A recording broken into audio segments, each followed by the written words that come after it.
Когда мать потеряла своего ребенка во время покупок в магазине, ее охватила паника. Она быстро нашла его, стоящего на коленях у входа. Но когда она увидела, что он делает, она заплакала.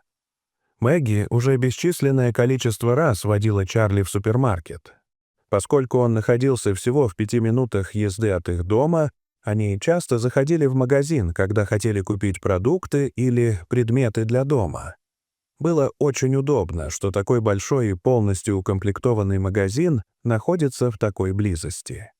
Но, как и во время многих других визитов, Чарли тащился за мамой, волоча ноги и жалуясь на то, что ему приходится ходить по магазину пешком. Чарли казалось невообразимо скучным ходить по магазинам.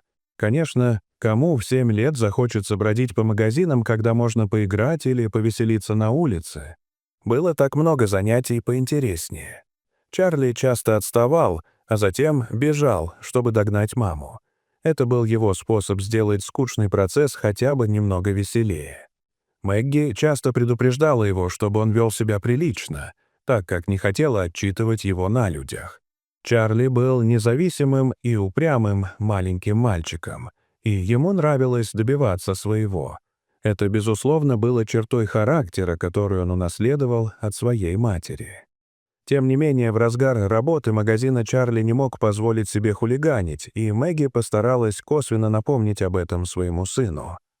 Она любила его всем сердцем, но знала, каким он может быть вредным, когда ему становится скучно. Но в один из таких случаев, когда Мэгги обернулась, чтобы посмотреть, как там ее мальчик, она обнаружила, что Чарли там нет. Она огляделась по сторонам и заметила, что его нигде не было видно.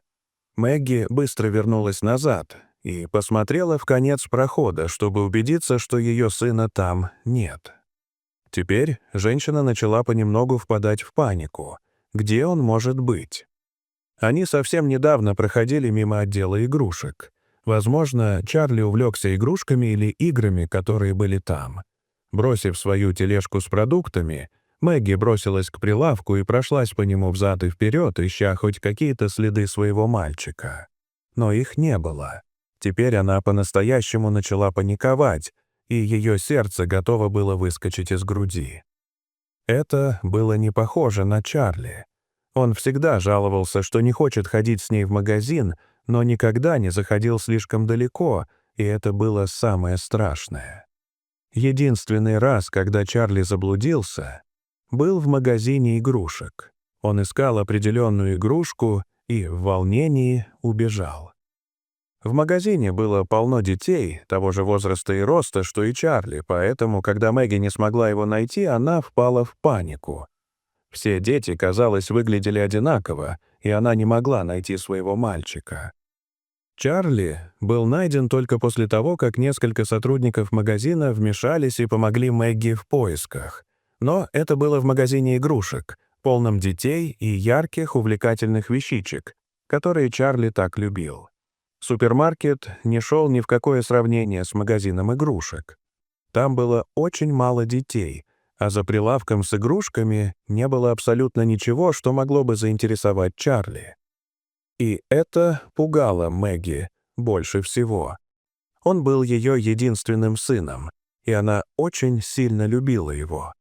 Она не знала, что будет делать, если он когда-нибудь пропадет. Подбежав к выходу из магазина, она стала искать сотрудников. Возможно, они могли бы разместить объявление на громкоговорителях магазина, попросив Чарли подойти к стойке регистрации или что-то в этом роде. Возможно, они могли бы посмотреть на свои камеры наблюдения, чтобы попытаться найти бедного пропавшего мальчика. Но внезапно Мэгги остановилась, как вкопанная. Заметив что-то в передней части магазина, стояла металлическая скамейка. Люди часто сидели там и отдыхали после покупок, прежде чем направиться на стоянку к своим автомобилям. В это время скамейка была пуста, но там перед ней стоял Чарли. Он стоял на коленях лицом к стене и делал неизвестно что. Мэгги почувствовала, как ее страх и беспокойство начинают таять и внезапно сменяются смесью гнева и облегчения. Она, конечно, была рада, что нашла Чарли, но разозлилась из-за того, что он ушел от нее, даже не предупредив. Направляясь к скамейке, было ясно, что Чарли ждет выговор. Но когда Мэгги увидела, что он делает, она пришла в замешательство. Он держал свои маленькие ручки сложенными перед собой. Он также крепко зажмурил глаза и что-то бормотал одними губами. Мэгги никак не могла разобрать, что шепчет ее сын. Но она поняла, что он, должно быть, что-то говорил. Мама Чарли удивилась, что происходит.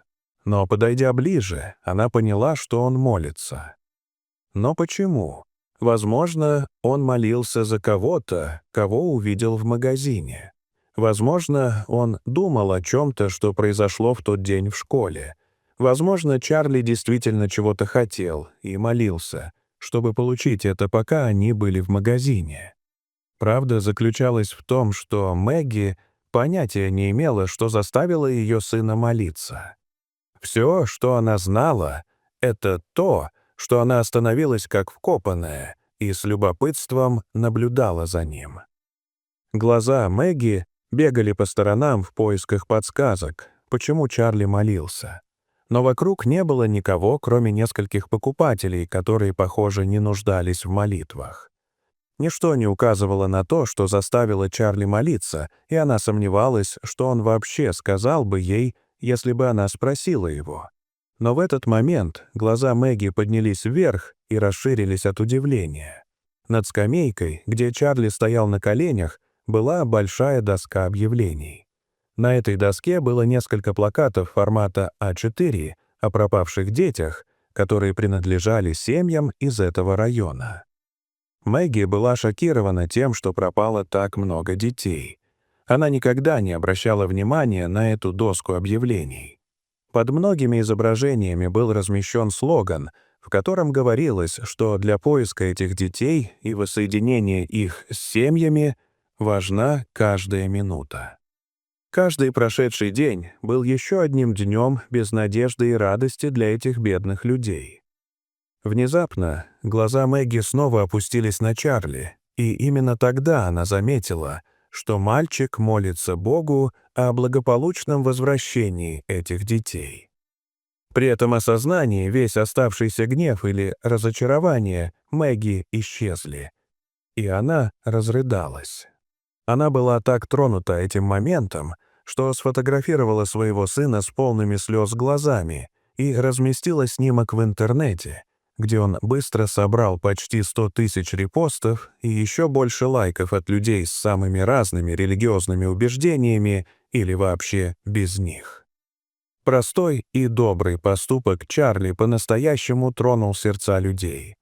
Но именно слова одного из комментаторов по-настоящему подытожили этот особенный момент. Верите вы в Бога или нет, на самом деле не имеет значения. Это был ребенок из магазина, который думал о других и делал единственное, что мог, чтобы помочь. Мир стал бы лучше, если бы все последовали его примеру. Дорогие зрители, как бы вы отреагировали, если бы увидели, что ваш ребенок молится перед витриной магазина? Расскажите, пожалуйста, в комментариях. А если вам понравилось это видео, то ставьте лайк и подписывайтесь на наш канал.